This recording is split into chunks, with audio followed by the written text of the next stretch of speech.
आज अपन स्टडी करेंगे unit number 10 ecology, 12th science NCERT biology का ये यूनिट है 10th। टॉपिक पढ़ेंगे 13 ऑर्गेनिजम्स एंड पॉपुलेशन के बारे में, ये पार्ट 9 है। फ्रेंड्स, ये नीट में इंपॉर्टेंट टॉपिक है, तो कंटेंट एट ए ग्लांस भी पढ़ेंगे। नेगेटिव इंटरेक्शंस में प्रेडेशन, ये इंपॉर्टेंट कंटेंट है भाई। आप यहाँ से भी एक क्वेश्चन बिलोंग हुआ। Myself Datta Shinde biology tutorials आपका स्वागत करते हैं। साथियों, बात करेंगे बायोलॉजिकल इंटरेक्शंस। बायोलॉजिकल इंटरेक्शन की दो कैटेगरी होती है। पहली कैटेगरी होती है पॉजिटिव इंटरेक्शंस और दूसरी कैटेगरी होती है, पहली कैटेगरी होती है पॉजिटिव इंटरेक्शन और दूसरी कैटेगरी होती है नेगेटिव इंटरेक्शन। नेगेटिव इंटरेक्शन में आपके टेक्स्ट बुक में रेफरेंस आया है एमेंसेलिज्म, पैरासिटिज्म, रेडिएशन और कॉम्पिटिशन के बारे में। एमेंसेलिज्म ये नेगेटिव साइन और पॉजिटिव ये जीरो साइन से इंडिकेट किया जाता है। मतलब नेगेटिव साइन यानी कि एक स्पीशीज को नुकसान और दूसरी स्पीशीज को कोई नुकसान भी नहीं है और फायदा भी। पैरासिटिज्म में एक स्पीशीज को फायदा होता है और दूसरी स्पीशीज को नुकसान होता है। और प्रेडिटेशन की जब बात करते हैं तो एक स्पीशीज को फायदा यानी कि प्रेडिटर को फायदा और प्रे को नुकसान। पैरासिटिज्म में ये जब बात करेंगे पैरासिटिज्म की, तो एक स्पीशीज को फायदा और दूसरी स्पीशीज को नुकसान यानी कि होस्ट को नुकसान होता है और ये पैरासाइट जो होता है उससे फायदा होता है। और कॉम्पिटिशन में बात करेंगे कि दोनों स्पीशीज को नुकसान होता है। पॉजिटिव इंटरेक्शन में दो टाइप के होते हैं, म्यूचुअलिज्म और कॉमन्सेलिज्म। म्यूचुअलिज्म की यदि बात करते हैं तो दोनों स्पीशीज को फायदा होता है यानी कि सिम्बायोसिस होता है। और कॉमन्सेलिज्म की जब बात करेंगे तो एक स्पीशीज को फायदा और दूसरी स्पीशीज को कोई फर्क नहीं होता। तो ये वही बात ये साइंस के बारे में। दोस्तों, बायोलॉजिकल इंटरेक्शन किसे कहते हैं? तो biological interaction the effect that a pair of organisms, living organisms का जब पेयर्स ये लिव टुगेदर होता है कहाँ पर? कम्युनिटी के अंदर, तो they interact with each other, तो उसे बायोलॉजिकल इंटरेक्शन कहते हैं। बात करेंगे कि प्रेडेशन ये पॉजिटिव और नेगेटिव साइन से इंडिकेट किया जाता है। पॉजिटिव साइन यानी कि एक स्पीशीज को फायदा होगा और दूसरी स्पीशीज को नुकसान होगा। तो इसको आप समझेंगे, इसे कैसे समझेंगे? देखिए, यहाँ पर पहले ही एक क्वेश्चन पूछा है एनसीईआरटी ने, what would happen to all the energy fixed by autotrophic organism if the community has no animals to eat the plants. इसे अच्छी तरह से समझेंगे भाई। यह आपको सीधा पूछा है कि यदि कम्युनिटी में एनिमल्स प्लांट को ईट करने के लिए नहीं होंगे तो एटोट्रॉपिक ऑर्गेनिज्म की एनर्जी कैसे ये यूटिलाइज होगी? तो what would happen to all the energy fixed by autotrophic organism. यदि sunlight energy autotrophic organism fix करते हैं तो कम्युनिटी में एनिमल्स नहीं होंगे, तो प्लांट को ईट करने के लिए एनिमल्स नहीं होंगे तो क्या फर्क होगा? ये क्वेश्चन वेरी इंपॉर्टेंट, इसे समझेंगे भाई। इस पिक्चर में देखिए कि सनलाइट एनर्जी जो भी होती है तो ये फोटोसिंथेसिस के द्वारा प्लांट, एटोट्रॉपिक प्लांट होते हैं, ये फिक्स करते हैं और एनर्जी, सनलाइट एनर्जी प्लांट की बॉडी के अंदर फिक्स होती है। क्वेश्चन पूछा है कि इस प्लांट को खाने वाले यदि एनिमल्स इस धरती पर नहीं होंगे तो क्या होगा? तो ये इंपॉर्टेंट बात कही है कि plant would not also not survive without animals. Plant तो सर्वाइव नहीं होंगे, जीवित नहीं होंगे विदाउट एनिमल्स से, क्योंकि एनिमल्स क्या करते हैं कि रेस्पिरेशन के दौरान कार्बन डाइऑक्साइड लिबरेट करते हैं और यही कार्बन डाइऑक्साइड ये प्लांट यूज करते हैं फोटोसिंथेसिस के लिए, एनर्जी बनाने के लिए। इसलिए plant not also to not survive without animals because plant will not get carbon dioxide from the animals for the process of photosynthesis के लिए। यही एक बात इंपॉर्टेंट है। दूसरी बात करेंगे कि आप you can think of predation. Predation की जब बात करते हैं तो predation nature's way of transferring higher trophic level the energy fixed by the plants. दोस्तों, आप इस लाइन से ये समझेंगे कि प्रेडेशन ये नेचर्स का वे है और प्रेडेशन से transferring the higher trophic level the energy fixed by the, जो भी प्लांट एनर्जी फिक्स करते हैं तो ये ट्रांसफर होती है हायर ट्रॉपिक लेवल। इसके अच्छी तरह से समझेंगे। इस पिक्चर में देखिए कि आपको पहले समझेंगे कि ये फूड चेन के बारे में। आप जानते हैं कि प्लांट ये देखिए पिरामिड से समझेंगे। पिरामिड्स में प्रोड्यूसर कौन से होते हैं? प्लांट्स होते हैं और प्रोड्यूसर को खाने के लिए प्राइमरी कंज्यूमर होते हैं। ये देखिए कि प्लांट को ये रैबिट जो है तो ये खा रहा है, ये रैबिट को प्राइमरी कंज्यूमर कहेंगे। और रैबिट को कौन खा रहा है भाई? यहाँ पर स्नेक खा रहा है, ये सेकेंडरी कंज्यूमर है। और ये स्नेक को कौन खा रहा है? ईगल, तो ये टर्शियरी कंज्यूमर। तो ये फूड ये ट्रॉपिक लेवल कहेंगे। तो पहले ट्रॉपिक लेवल पर ये प्रोड्यूसर आएंगे, दूसरी ट्रॉपिकल लेवल पर ये प्राइमरी कंज्यूमर आएंगे, थर्ड ट्रॉपिक लेवल पर सेकेंडरी कंज्यूमर कौन है भाई? स्नेक है। और ये फोर्थ ट्रॉपिक लेवल पर टर्शियरी कंज्यूमर होते हैं। ऐसे ही एनर्जी हर एक ऑर्गेनिज्म में ट्रांसफर होती है और ये 10% लॉ यहाँ पर बिलोंग करता है। और जो भी आप ये एनर्जी पिरामिड आपको दिया है और ये प्लांट जो भी एनर्जी उनके बॉडी के अंदर फिक्स करते हैं तो एनर्जी हर एक ट्रॉपिक लेवल पर एनर्जी क्या होती है? ट्रांसफर होती है। यही कहा है यहाँ पर। नेक्स्ट बात करेंगे when you think of a predator. तो प्रेडिटर की जब बात करेंगे, प्रेडिटर के बारे में जो आप सोचते हैं प्रेडिटर और प्रे के बारे में। प्रेडिटर ये शिकारी होता है और प्रे ये शिकार होती है। Most probably it is the tiger and the deer. आपके मन में या जहन में ये आता है कि टाइगर और डियर की बात आती है, आपके आंखों के सामने दिखाई देता है। टाइगर तो ये प्रेडिटर है और ये टाइगर का प्रे है deer. That readily come to our mind, ये सही बात है। लेकिन बट स्पारो, यानी कि ये देखिए, या इस पिक्चर में देखिए आपको दिखाई दे रही है स्पारो। स्पारो क्या करती है? स्पारो ईटिंग एनी सीड, कोई भी सीड ये खाती है। तो that is sparrow is no less than a predator, यानी कि स्पारो भी एक टाइप का प्रेडिटर है जो भी स्पारो सीड ईट है। स्पारो के लिए प्रे सीड है और खुद पारो ये प्रेडिटर है, शिकारी है। नेक्स्ट बात करेंगे, इस पिक्चर में देखिए कि आपको दिखाई दे रहा है हर्बीवोर है, शीप, जेब्रा, जिराफ, ये काऊ, ये प्रेडिटर्स है। और ये प्रेडिटर किसे खाते हैं? उनका प्रे क्या होता है? प्रे ये उनका घास होता है। ये देखिए, ये प्लांट्स होते हैं कई। तो क्या लिखा है? ऑल्दो देखिए कि ऑल्दो एनिमल्स ईटिंग प्लांट्स, आप जानते हैं कि शीप, जेब्रा, जिराफ, काऊ या बफेलो हो, ये प्लांट ईट करते हैं। और ये एनिमल्स कैटेगराइज्ड सेपरेटली, उन्हें हर्बीवोर्स कहते हैं। यहाँ पर देखिए ये शीप दिखाई दे रहा है, जेब्रा दिखाई दे रहा है, all these are the herbivores. और ये herbivores they are a broad ecological contest. यदि जब बात करेंगे इकोलॉजिकल कंटेस्ट के बारे में, तो ये एनिमल्स हर्बीवोरस ये भी प्रेडिटर्स होते हैं, याद रखें। या हर्बीवोर भी ग्रास ईट करते हैं, तो ये प्रेडिटर है ग्रास के, और ग्रास उनके लिए प्रे होता है। नेक्स्ट बात करेंगे कि besides acting as a conduit, pipe flow और energy transfer across the trophic level, predators play other important role. दोस्तों एक ये लाइन को अच्छी तरह से समझेंगे आप। इस डायग्राम को देखिए कि आपको यहाँ पर दिया है फर्स्ट ट्रॉपिक लेवल प्रोड्यूसर की होती है, यानी कि ग्रीन प्लांट्स होते हैं। सेकंड ट्रॉपिक लेवल ये प्लांट कंज्यूमर होते हैं, यानी कि ग्रीन प्लांट्स को कंज्यूम करते हैं। थर्ड ट्रॉपिक लेवल ये सेकेंडरी कंज्यूमर होते हैं, ये कार्निवर्स होते हैं। फोर्थ टॉपिक लेवल ये टर्शियरी कंज्यूमर होते हैं, इसे सेकेंडरी कार्निवर्स कहते हैं। और अपेक्स को ये प्रेडिटर होते हैं, वल्चर जैसे। तो ये आप इस लाइन में क्या कहा है कि इस लाइन में आपको ये जो भी एनर्जी का ट्रांसफर होता है एक कंड्यूट यानी कि पाइपलाइन जैसा होता है। हर एक ट्रॉपिक लेवल पर एनर्जी ट्रांसफर होती है और ये predator play a important role. हर एक ट्रॉपिक लेवल में प्रेडिटर महत्वपूर्ण रोल क्या करता है? अदा करता है, यह इंपॉर्टेंट रोल प्ले करता है। आगे क्या लिखा है कि प्रेडिटर्स की जब बात करते हैं तो प्रेडिटर क्या करते हैं कि pray population under control. Predator के लिए, प्रेडिटर को जीने के लिए प्रे जरूरी होते हैं और प्रे का पॉपुलेशन अंडर कंट्रोल करते हैं। प्रेडिटर कंट्रोल करते हैं प्रे का पॉपुलेशन। कैसे करते हैं आगे देखेंगे दोस्तों की बात करेंगे कि for predator prey species could achieve very high population density. ये प्रेडिटर के लिए जो भी प्रे की स्पीसीज होती है तो प्रे की स्पीसीज की डेंसिटी, पॉपुलेशन डेंसिटी हाई होती है एंड कॉज इकोसिस्टम इंसेक्ट। यहाँ कैसे समझेंगे? यदि प्रेडिटर की संख्या कम हो और ये प्रे की संख्या ज्यादा मात्रा में हो तो क्या होगा कि इकोसिस्टम का इंस्टेबिलिटी होगा। ये यानी कि इकोसिस्टम अस्थिर होगी। यदि प्रेडिटर कम होते हैं, शिकारी कम होते हैं और शिकार ज्यादा होती है तो क्या होगा? तो शिकार में या प्रे में कंपटीशन होगा फूड और स्पेस के लिए। आगे समझेंगे भाई, एग्जांपल के द्वारा ये समझेंगे कैसे।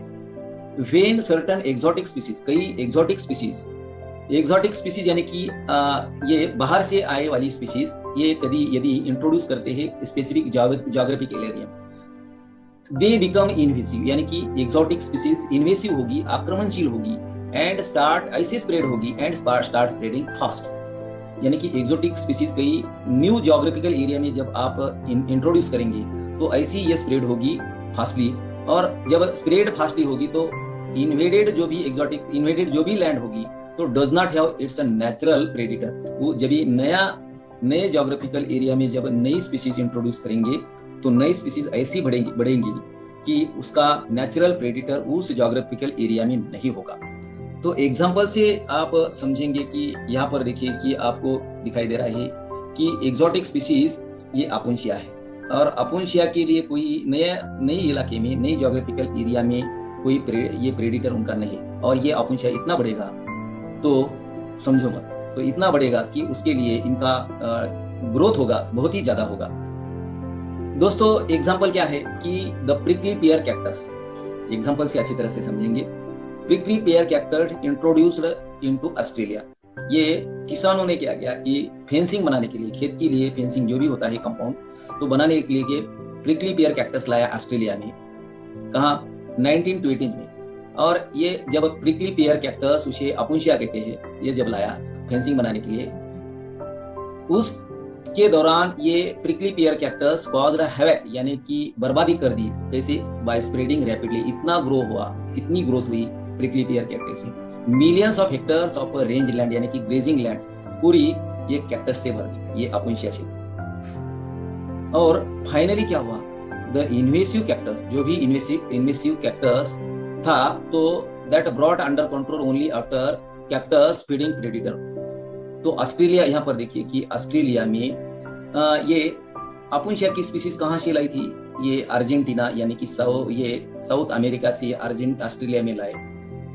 कौन सा? प्रिकली पियर कैक्टस फेंसिंग के लिए किसानों ने लाया। और यहाँ ऑस्ट्रेलिया में इतना फैला हुआ ये प्रिकली पियर कैक्टस था, लेकिन उसके साथ क्या लाना चाहिए था कि उनका प्रेडिटर लाना चाहिए, मॉथ बोलते हैं उसे, फ्रॉम इट्स नेचुरल हैबिटेट। तो ये प्रिकली पियर कैक्टस का नेचुरल हैबिटेट है अर्जेंटीना से ये कैक्टस लाया, और ये इसका प्रेडिटर नहीं लाया। तो क्या हुआ? Natural habitat was introduced into a country, यानी कि पूरी बर्बादी ये कैक्टस से, जो भी रेंजलैंड थी ऑस्ट्रेलिया में, तो पूरी रेंजलैंड में कैक्टस का फैला हुआ अपुंशिया बोलते हैं, जीनस अपुंशिया। प्रिकली पे यहाँ पर देखिए ये मॉथ है, ये मॉथ उनका ये क्या है? प्रेडिटर है। मॉथ क्या करते हैं? ये पूरे कैक्टस को खा लेते हैं, ये नहीं लाया था। तो क्या हुआ? आगे देखेंगे कि ये प्रेडिटर के लिए प्रे की स्पीशीज बहुत अधिक क्या होती है? पॉपुलेशन प्राप्त कर सकती है प्रे की स्पीशीज, प्रेडिटर यदि नहीं होता तो, और इकोसिस्टम में इंस्टेबिलिटी आती है। अर्जेंटीना से लाया था ऑस्ट्रेलिया में ये कैक्टस, और उसके साथ ये उसका प्रेडिटर क्या होते हैं? मॉथ नहीं लाए थे। तो ऑस्ट्रेलिया में पूरे रेंजलैंड में क्या हुआ कि पूरा रेंजलैंड, ये जो भी ग्रेजिंग लैंड कहते हैं रेंजलैंड को, तो ये पूरा कैक्टस से भरा। आगे देखेंगे दोस्तों की बात करेंगे कि क्या लिखा है? Biological control method adopted agriculture pest control are based on the ability of the predator regulate prey population. तो इसको समझेंगे कि क्या लिखा है? Biological control methods adopted in agriculture pest, ये मालूम है आपको कि बायोलॉजिकल कंट्रोल मेथड ये एग्रीकल्चर में पेस्ट कंट्रोल के लिए अडॉप्ट की जाती है। कैसे? तो इसको समझेंगे कि ability of the predator to regulate the prey population. Predator की जो भी क्षमता होती है, वो क्षमता प्रे के पॉपुलेशन को रेगुलेट करती है। कैसे समझेंगे इसे? यहाँ पर देखिए कि क्रॉप फील्ड पर प्रे होता है। ये देखिए गेहूं का क्रॉप ये आप लेंगे तो उनका प्रे होता है एफिड्स। एफिड्स क्या करते हैं? पूरा गेहूं का नुकसान कर देते हैं, प्रोडक्टिविटी गेहूं की या व्हीट की कम होती है। तो ये एफिड्स को कंट्रोल करने के लिए वैस्प लाना चाहिए।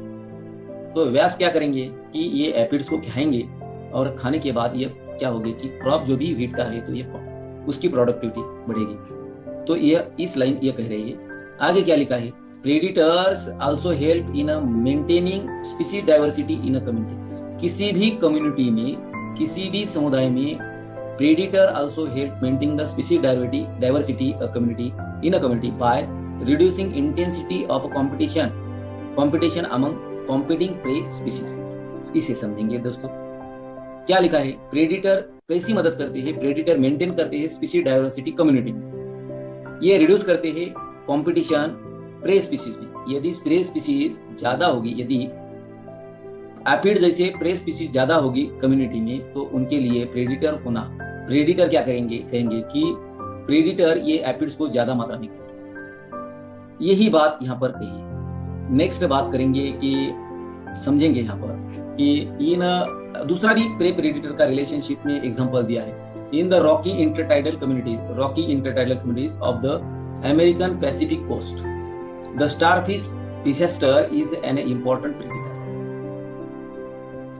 दोस्तों ये देखिए, आप पैसिफिक ओशन दिखाई दे रहा है, अमेरिकन पैसिफिक कोस्ट, ये पूरी ये लाइन आपको जो भी दिखाई दे रही है अमेरिकन पैसिफिक कोस्ट है। यहाँ पर स्टारफिश की प्रजाति है, उसे पिजेस्टर कहते हैं। और ये देखिए, ये स्टारफिश पिजेस्टर ये इंपॉर्टेंट प्रेडिटर होता है। स्टारफिश किसे खाता है? इनवर्टिब्रेट्स को कंज्यूम करता है। आगे क्या लिखा है? इन द फील्ड एक्सपेरिमेंट, क्षेत्र अभ्यास कहेंगे उसे, व्हेन ऑल द स्टारफिश, ये स्टारफिश आपको जो दिखाई दे रहे हैं, एक फील्ड एक्सपेरिमेंट ने क्या कहा कि स्टारफिश पूरी इस अमेरिकन पैसिफिक कोस्ट से रिमूव किए थे और एनक्लोज्ड इंटरटाइडल एरिया। तो इंटरटाइडल एरिया किसे कहते हैं? आप जानते हैं समंदर में क्या होता है कि हाई टाइड और लो टाइड। हाई टाइड को भर्ती कहते हैं, लो टाइड को ओटी कहते हैं। उनके भर्ती और ओटी के बीच में जो एरिया होता है उसे इंटरटाइडल एरिया कहते हैं। इस पिक्चर में देखिए हाई टाइड पर ये दिखाई दे रहा है, यहाँ पर ये हाई टाइड होता है और ये लो टाइड होता है। इसके बीच के में जो एरिया होता है उसे इंटर टाइडल एरिया कहते हैं। यदि एक फील्ड एक्सपेरिमेंट पूरे अमेरिकन पैसिफिक कोस्ट में ये स्टार फिश को जानबूझकर हटा दिया था, इसका इम्पैक्ट क्या हुआ देखिए कि field experiment when all the star fish removed from the enclosed intertidal area more than 10 species of invertebrates become extinct. Invertebrate की 10 स्पीशीज से ही ज्यादा एक्सटिंक्ट हुई विद इन अ ईयर, एक साल के अंदर। क्यों? Because inter specific competition. क्या हुआ?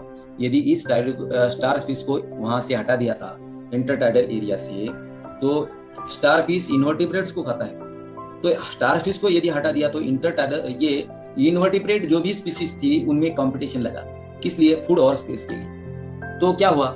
पूरी 10 स्पीशीज इनवर्टिब्रेट्स की खत्म। आगे क्या लिखा है दोस्तों? If predator is too efficient, यदि प्रेडिटर इफिशिएंट होता है तो क्या करेगा? ओवर एक्सप्लॉइटेशन करेगा, किसका? प्रे का एक्सप्लॉइटेशन करेगा। और आगे क्या होगा? देन द प्रे माइट, जो भी प्रेडिटर का प्रे होता है तो वो भी एक्सटिंक्ट होगा, यानी कि खत्म होगा। And following it the predator will also become, यदि प्रेडिटर के लिए प्रे नहीं होगा तो प्रेडिटर भी एक्सटिंक्ट होगा। कैसे? फॉर लैक ऑफ फूड, उसे खाना नहीं मिलेगा। प्रेडिटर का खाना क्या होता है? प्रे होता है।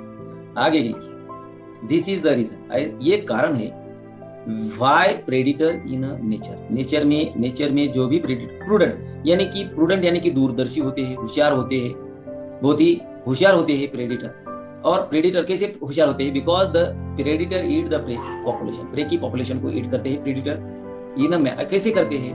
That the prey population continue, prey का पॉपुलेशन कंटिन्यू होना या प्रेडिटर के लिए महत्वपूर्ण होता है। यही इस लाइन में कहा है। दोस्तों आगे देखेंगे कि दूसरा एग्जांपल है prey species. Prey species have evolved various defenses. कई जो भी प्रे स्पीशीज होती है, नेचर बहुत ही खूबसूरत है। जैसे आप नेचर का स्टडी करेंगे तो यहाँ पर लिखा है प्रे स्पीशीज भी होशियार होती है। प्रे स्पीशीज के पास क्या होते हैं? डिफेंसेस होते हैं टू लीजन, यानी कि रिड्यूस करने के लिए। प्रे को प्रेडिटर खाता है, आप जानते हैं। और इम्पैक्ट ऑफ प्रेडेशन के इम्पैक्ट के लिए प्रे कैसे होते हैं? इवॉल्व, ऐसे कैरेक्टर इवॉल्व करते हैं उनके बॉडी के अंदर। तो इसके एग्जांपल के साथ समझेंगे दोस्तों। सम स्पीशीज ऑफ इंसेक्ट्स, की कई स्पीशीज इंसेक्ट्स की हो या फ्रॉग्स की हो, ये क्रिप्टिकली कलर्ड होती है। क्रिप्टिकली कलर्ड यानी कि भिन्न प्रकार के कलर होते हैं इंसेक्ट्स के या फ्रॉग के, उसे कैमोफ्लेज कहते हैं। ये कैसे नेचर के साथ कलर चेंज करते हैं दोस्तों? ये जो भी स्पीशीज इंसेक्ट्स की और फ्रॉग्स की होती है, अवॉइड बीइंग, उनको खाने के लिए, उनको डिटेक्टर के लिए इजीली बाय प्रेडिटर को ये डिटेक्ट नहीं होंगे, ऐसी उनकी क्या होती है?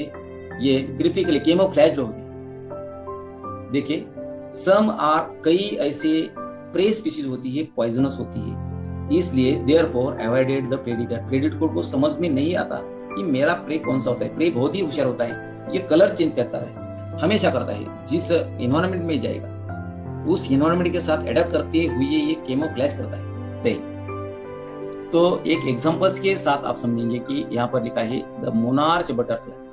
कौन सा बटरफ्लाई भाइयों? Monarch butterfly. This monarch butterfly क्या होता है? ये मोनार्च बटरफ्लाई प्रेडिटर के लिए क्या होता है? हार्मफुल होता है प्रेडिटर। और मोनार्च किसी भी बटरफ्लाई को कौन कंज्यूम करते हैं? बर्ड्स कंज्यूम करते हैं। देखिए because special chemical present in the bird. तो प्रे भी कैसा होता है? होशियार होता है। वो कैसे देखेंगे, इस एग्जांपल से समझेंगे। इंटरेस्टिंगली ये बटरफ्लाई एक्वायर करता है chemical during the caterpillar stage. देखिए बटरफ्लाई की यहाँ पर समझेंगे कि स्टेजेस समझेंगे डेवलपमेंट की। दोस्तों आपको दिखाई दे रहा है ये बटरफ्लाई एग्स ले करता है और एग्स जब हैच होंगे, मैच्योर होंगे, तो आपको कैटरपिलर एक की स्टेज आएंगे। और ये कैटरपिलर सुरवंट कहेंगे मराठी में, हिंदी में इल्ली कहेंगे। दोस्तों ये कैटरपिलर स्टेज जब एग्स, ये बटरफ्लाई एग्स ले करेगा किसी प्लांट के ऊपर, एग्स के जब डेवलप होंगे एग्स, तो कैटरपिलर स्टेज आएंगी, सुरवंट स्टेज आएगी या इली स्टेज आएगी। यहाँ लिखा है interestingly butterfly acquire the chemical during the caterpillar stage. जो भी बटरफ्लाई होता है तो इस कैटरपिलर स्टेज में ये एक्वायर करेगा feeding on the poisonous weed. ये देखिए आपको दिखाई दे रही है पॉइजनस वीड। तो वीड जब ये खतरनाक होता है, इसके बॉडी, ये प्लांट वीड के प्लांट सेल में पॉइजनस कंटेंट होते हैं सेकेंडरी मेटाबोलाइट्स। और जब वो बटरफ्लाई कैटरपिलर स्टेज में होगा तो उनके बॉडी के अंदर, मोनार्च बटरफ्लाई के अंदर ये पॉइजनस वीड्स के ये कंटेंट जाएगा। आगे क्या लिखा है कि दोस्तों जब बात करेंगे प्लांट्स की तो हर्बीवोर्स आर द प्रेडेटर। किसी भी प्लांट के प्रेडेटर क्या होते हैं कि हर्बीवोरस, ये जो भी जानवर होते हैं, काउज हो या बफेलो हो या गोट होते हैं, तो ये प्रेडेटर्स होते हैं प्लांट के लिए। नियरली यहाँ पर लिखा है कि 25% all the insects are known as क्या कहेंगे, फाइटोफैगस। सभी जितने भी इंसेक्ट्स होते हैं उसमें उनमें 25% इंसेक्ट्स यानी कि कीटक क्या होते हैं, ये फाइटोफैगस होते हैं। मतलब feeding on the plant SAP. Plant SAP क्या होता है, प्लांट के अंदर जो भी जूस होता है, ये 25% इंसेक्ट उसे प्लांट फीड करते हैं। SAP intake other plant of the plant. तो ये बात इसको समझेंगे दोस्तों कैसे कि फाइटोफैगस क्या होते हैं, feeding on the plant and other plant parts. तो प्लांट पार्ट्स पे क्या कंज्यूम करते हैं, ये फिनोमिना जो भी होती है particularly severe for the plants. Plant SAP important होता है प्लांट के लिए। Unlike animals they can not run away from the predator. दोस्तों प्लांट एक जगह पर फिक्स होते हैं, सेडेंटरी होते हैं प्लांट्स, और कहीं पर नहीं भाग जा सकते। क्या होता है आगे देखेंगे कि plants therefore have evolved astonishing variety of morphological and chemical defences against the. Plant को खाने वाले जितने भी हर्बीवोरस होते हैं, प्लांट ने क्या समझा कि मॉर्फोलॉजिकल कैरेक्टर और केमिकल डिफेंसेस उनके बॉडी के अंदर होते हैं। कैसे, यहाँ पर समझिए दोस्तों कि प्लांट को थॉर्न्स होते हैं, कांटे होते हैं, जैसे कि एग्जांपल अकाशिया और कैक्टस। ये देखिए आपको थॉर्न्स अकाशिया को दिखा दे रहे हैं, कैक्टस को भी थॉर्न्स होते हैं। और ये कैक्टस थॉर्न जो भी होते हैं, they are the most common morphological means of defense. Plant ने भी एक उनका डिफेंसिव सिस्टम उनके बॉडी के अंदर थॉर्न्स जैसे में प्रोड्यूस किया है। साथियों मेनी प्लांट्स, कई प्लांट्स प्रोड्यूस करते हैं और उनके बॉडी के अंदर कई प्लांट्स केमिकल क्या करते हैं, स्टोर करते हैं। और ये chemicals make the herbivorous, plant को खाने वाले जितने भी हर्बीवोरस होते हैं उनको ये बीमार करते हैं। जब कई ऐसे हर्बीवोरस कहेंगे when they are eaten inhibit feeding और digestion and disturb the reproduction even. देखिए यहाँ पर यदि प्लांट्स को हर्बीवोरस खाएंगे तो उनका हर्बीवोरस का डाइजेशन डिस्टर्ब होगा, रिप्रोडक्शन भी डिस्टर्ब होगा। कैसे, नेक्स्ट देखेंगे भाई कि आप you must have seen the weed. आपने देखा होगा इस पिक्चर को, देखे इसको आकड़ी कहते हैं हिंदी में, मराठी में रूट कहते हैं, रूटी कहते हैं, उसे इंग्लिश में कैलाट्रोपिस कहते हैं। और ये कैलाट्रोपिस ग्रोइंग इन अबंडेंट फील्ड्स, जो भी पड़े सड़े हुए जो भी क्षेत्र होते हैं, खेती होती है, वहां पर ये कैलाट्रोपिस, प्रोसेरा, कई ऐसे स्पीशीज होते हैं, तो ये ग्रो होते हैं। ये प्लांट प्रोड्यूस करता है, कैलाट्रोपिस प्रोड्यूस करता है highly poisonous cardiac glycosides. Cardiac यानी कि हार्ट को डैमेज करने वाले ग्लाइकोसाइड प्रोड्यूस करता है। And that's why you never see, आप देखिए आपने कभी नहीं देखा होगा कि कई गाय हो या भैंस हो या कोई अदर एनिमल्स हो ये से खाते हुए कैलाट्रोपिस को खाते हो। कैटल्स और गोट्स यानी कि बकरी उसे नहीं खाती, कैटल्स यानी कि गाय भैंस नहीं खाता ऑन दिस प्लांट। और इसके बारे में क्या लिखा है प्यारे दोस्तों, बात करेंगे कैलाट्रोपिस, कई ऐसे स्पीशीज होते हैं, कैलाट्रोपिस प्रोसेरा कहेंगे उसे, कैलाट्रोपिस तो जीनस है भाइयों। ये वाइड क्या लिखा है, wide variety of chemical substances. देखिए कई ऐसे सेकेंडरी मेटाबोलाइट्स होते हैं इस कैलाट्रोपिस में, या देखेंगे इसका भी स्टडी करेंगे, that we extract from the plant. Secondary metabolites इस प्लांट से एक्सट्रैक्ट करते हैं, किस लिए, कमर्शियल स्केल पर। कैसे, इसके यहाँ से समझेंगे कि निकोटीन क्या कॉफी में होता है, टोबैको में होता है, टी में होता है। ये निकोटीन एक टाइप का स्टिमुलेंट है, मेडिसिनल प्लांट या स्टिमुलेशन के। कैफीन की बात करेंगे, कॉफी में होता है। क्विनाइन ये सिंकोना में होता है, सिंकोनिया एक टाइप मलेरिया के लिए यूज होता है। और स्ट्राइचिन नाम का ये प्लांट होता है, ये भी वैदिक खपत, ये इनके अंदर ये सेकेंडरी मेटाबोलाइट्स क्या होते हैं, सेकेंडरी मेटाबोलाइट्स होते हैं कमर्शियल के। ओपियम यानी कि आपको कहेंगे उसे, उसके एसिडिटी हो भाई, ये प्रोड्यूस करते। इसे सभी को निकोटीन हो या कैफीन हो, क्विनाइन, स्ट्राइचिनाइन हो या ओपियम हो, ये सभी सेकेंडरी ये प्रोड्यूस करते हैं प्लांट्स। और एक्चुअली किस लिए प्रोड्यूस होते हैं, निकोटीन, कैफीन, क्विनाइन, स्ट्रिचिनाइन या ओपियम, ये डिफेंस मैकेनिज्म किसी भी प्लांट्स का होता है। उनके लिए फंगल इन्फेक्शन हो या बैक्टीरियल इन्फेक्शन हो तो ये रिड्यूस करते हैं। अगेंस्ट कैसे ग्रेजर्स के, देखिए ग्रेजर, ये देखिए कैलाट्रोपस को कोई भी ग्रेजर नहीं था। जो भी ब्राउजर होते हैं, इनके अंदर ये क्या होते हैं, सेकेंडरी मेटाबोलाइट्स होते हैं। प्यारे दोस्तों, यहाँ पर क्या करेंगे कि स्टॉप करेंगे। नेक्स्ट वीडियो की आप इंतजार करिए। इस वीडियो को आप अंत देखिए, लाइक करिए, सब्सक्राइब करिए, शेयर करिए। Thank you for watching this video.